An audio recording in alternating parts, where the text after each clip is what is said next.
It's a case of mistaken identity, nearly 3,000 years in the making. Last month, archaeologists in Tuscany, Italy, discovered what they believe to be the 2,600-year-old skeleton of an Etruscan prince in an unopened underground tomb. Beyond that skeleton, the archaeologists also found a spear, partially burned remains of another skeleton, and some jewelry. That interesting mix was leading researchers to assume it was likely the remains of an Etruscan warrior prince and his bride. But after analysis of the bones, the archaeologists were in for a surprise, discovering the skeleton with the spear might not have been that of a prince at all, but rather that of a 35 to 40-year-old Etruscan princess, and the partially burned remains that of a man. Despite the surprise gender of the skeletons, though, not everyone is on board with the whole princess theory. According to Science World Report, the lead researcher on the expedition hypothesizes that the spear placed between the two bodies may have been a symbol of union, meaning it still belonged to the man. But others, including archaeologist and writer Judith Weingarten,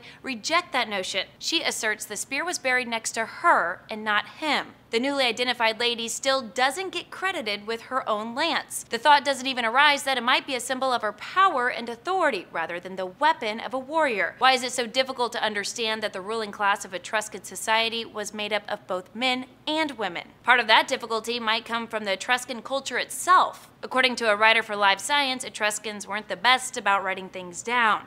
Unlike their better-known counterparts, the ancient Greeks and the Romans, the Etruscans left no historical documents, so their graves provide a unique insight into their culture. And that might have led many to assume Etruscan culture was like the male-dominated cultures of the Greeks and the Romans, an assumption rebuffed by some historic accounts. The New York Times quotes 4th century BC historian Theopompus writing this of Etruscan women.